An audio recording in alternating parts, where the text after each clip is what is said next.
చెప్పమ్మా. నాకు ఒక డౌట్ ఉంది, మిమ్మల్ని అడగచ్చా? ఏంటి చెప్పమ్మా. ఇండిపెండెన్స్ డే అంటే ఏంటి సార్? ఈ డే గురించి చెప్పాలంటే నేను కాదమ్మా, ఈ మట్టే మాట్లాడుతుంది. మట్టి మాట్లాడడం ఏంటి సార్? ఈ దేహం మనది కాదు. మన దేశం కోసం పోరాడిన ఎందరో యోధులను తన ఒడిలో కలుపుకున్న ఈ మట్టే మాట్లాడుతుందమ్మా.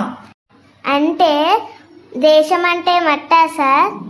దేశం అంటే మట్టి కాదమ్మా. మరి ఏంటి సార్? ఇక్కడ నించొని చూడమ్మా. దేశమంటే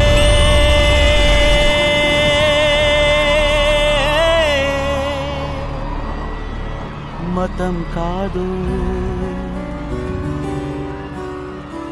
గతం కాదు,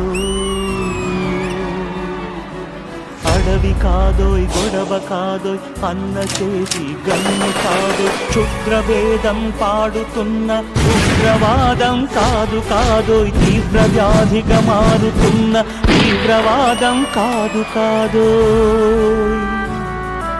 దేశమంటే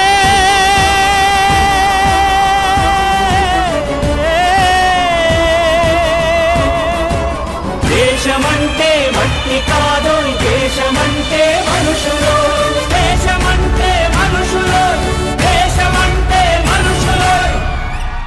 మనుషులంటే యోధులే కదా సార్? అవునమ్మా.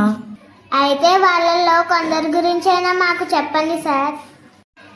ఎరుపంటే ఎవరికిరా భయం, అది మా భర్తమాత నుదితిన సింధూరం అని ఆంగ్లేయుల గుండెలను చీల్చింది ఒకరైతే, స్వేచ్ఛ అంటే ఒకరు ఇచ్చేది కాదు మనమే తీసుకునేది అని ఆంగ్లేయులను గడగడలాడించింది ఇంకొకరు. చాలా బాగా చెప్పారు సార్. అటు చూడమ్మా.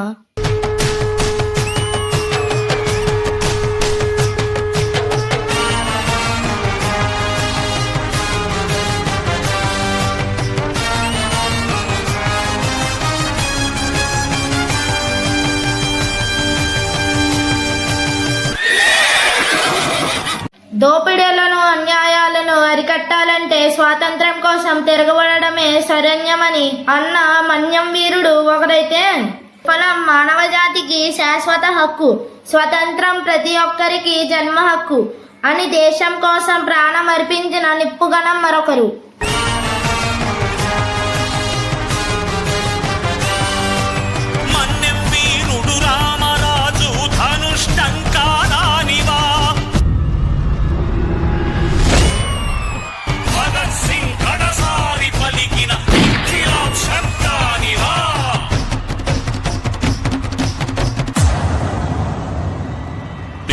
సైతం ప్రపంచాగ్నికి సమిధనొక్కటి ఆహుతిచ్చాను, నేను సైతం విశ్వవృష్టికి అశ్రు ఒక్కటి ధారవోశాను, నేను సైతం భువన ఘోషకు వెర్రి గొంతుక విచ్చి మ్రోశాను, నేను సైతం ప్రపంచాగ్నికి సమిధనొక్కటి ఆహుతిచ్చాను.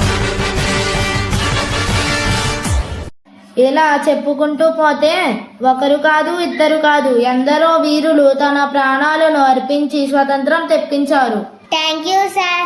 మన దేశం కోసం చాలా బాగా చూపించారు. వందే మాతరం.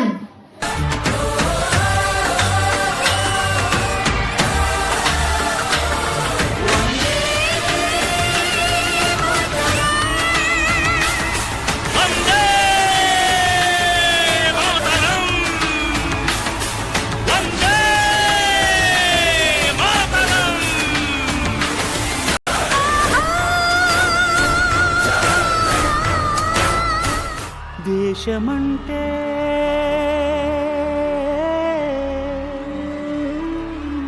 దేశమంటే మనుషులు.